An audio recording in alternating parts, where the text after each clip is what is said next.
Hello everyone, welcome to today's English language class where I will be taking you on the topic summary writing. My name is Folakemi Adongbede and I will be your tutor for today's session. Let's start. At the end of this session, students should be able to give an appropriate definition of summary writing, know the characteristics of a good summary, learn the techniques in summary writing, learn the steps in summary writing, and finally be able to attempt practice questions.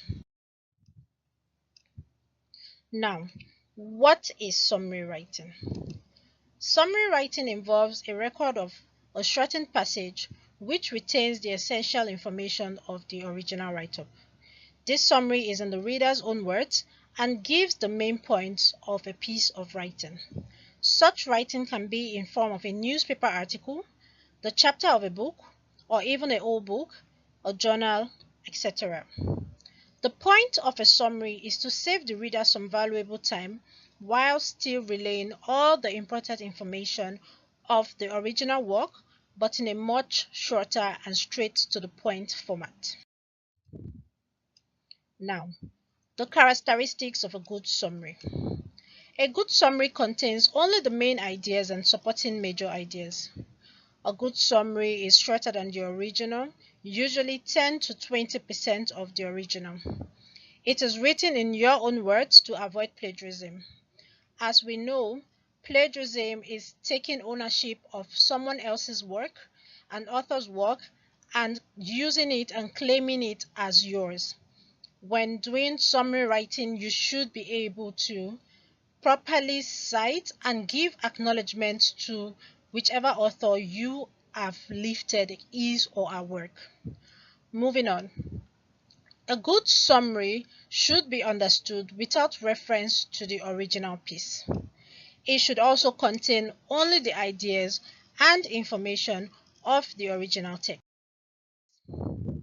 Now, steps in summary writing. First, you need to read the entire article several times if necessary to get the meaning of what is being said. Next, you need to determine what the author's main idea is, that is, being able to place yourself in the author's shoes, being able to get into his head and understand his main reason for writing out that particular piece. Then you need to express the main idea in one sentence, including the author's name and the title of the writing.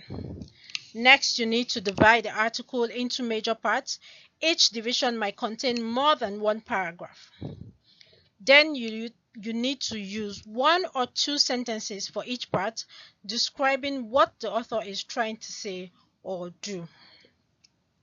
Make sure your descriptions of each part move smoothly from one to the next, that is, using appropriate transitions.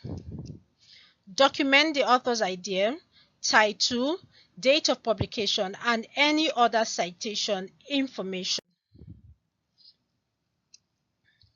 Techniques needed in summary writing. First, you need to paraphrase. Paraphrasing is to completely and correctly summarize other people's ideas in one's own word. For example, the sentence, "She angered me with her inappropriate comments, rumor spreading, and disrespectfulness at the formal dinner table," can be written as, "She made me angry when she was rude at dinner." As you can see, both sentences are different but relay the same information. They're both being interpreted the same way but expressed in different sentences. Next is grasping the central ideas. As stated in the previous slides, you should be able to get into the author's head. You need to have a proper understanding and knowledge of what the author is trying to say, which is what is meant by grasping the central ideas. Then you need to be able to make use of synonymous phrases. In making use of synonymous phrases, you need to look for phrases that are similar in nature to what the original text is talking about. For example, he understands English so well can be written as he has a good command of English. Next, you should be able to turn complex sentences into simple ones. Remember, in summary writing, you are trying to be as simplified as possible and concise so the reader can understand quickly what you are trying to say. So you need to be able to turn complex sentences into simple ones. For example, he received a welcome that was as cold as ice can simply be written as he received an icy welcome. Next, you should be able to combine sentences to mean something meaningful. For example, the dancer was not tall, the dancer was not slender, the dancer was extremely elegant can be written as the dancer was neither tall nor slender but extremely elegant. Next is proper citation. As stated earlier, you need to give credit to who credit is due. So you need to acknowledge titles, authors, sources where you've acquired such document, the date of publication when necessary for journal articles. Here we're going to take a quick example on the summary writing passage on consumer influence. We have a topic here, History of Consumer Influence, written by Tide Smith, date of publication September 22nd, 1992. I'll read. In the early history, consumer influence was led to theories, research methods, background knowledge of the consumer economy, and self-service concepts. Consumer influence in the 1950s is based on the concept of marketing through various alternative approaches. Widespread adoption of the marketing concept was the impetus for the study of consumer influence. As we can see, the writer was able to reference Leon Chief, Leslie Carnot, Harvard Hazen, 1990. This is showing that he got the previous information from these people. Moving on. To identify the unmet needs of consumers, companies have participated in extensive market research. So, they discovered that consumers are very complex, subject to various psychological and social needs. Thus, the concept of marketing has emphasized the importance of consumer research and laid the groundwork for the implementation of the principles of consumer behavior in marketing strategy. It is interesting to note that even before the evaluation of the marketing concept, an intuitive understanding of consumer behavior has been the key to the growth of businesses. Next, we look at the summary of the passage. First, you can see that the topic, the author, the date of publication are all highlighted.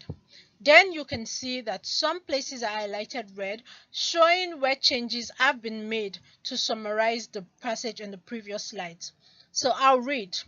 Over time, consumer influence has led to a comprehensive research on the consumer economy and self-service concepts. Notice that it's been referenced in the 50s as opposed to writing in 1950. You can say in the 50s, consumer influence was in line with the concept of marketing through different approaches. Prevalent implementation of marketing concept was the motivation for the study of consumer influence. To understand the consumer's needs, companies participated in market research and discovered that consumers are complex based on psychological and social needs. Marketing has therefore emphasized the impact of consumer research and worked on the implementation of the principles of consumer influence in marketing strategy. One fascinating thing to note is that prior to the evaluation of marketing concepts, understanding the role of consumer influence has been the key to a successful business. You can take out time to compare both passages, the original text, and the summary of the passage to have a full knowledge of where changes have been made. Remember, summary writing involves short restatement of a text's main points. Summaries are always much shorter than the book. Summary writing shortens a text's main ideas into a few concise sentences. Finally, when writing a summary, be sure to record the text's major ideas. It's practice time. You are expected to select an article of interest from any newspaper publication in your home. Read and summarize, making use of the techniques you have been taught today. All answers and inquiries should be sent to jimosmith@edufirst.ng. Till our next session, have a great day. Thank you.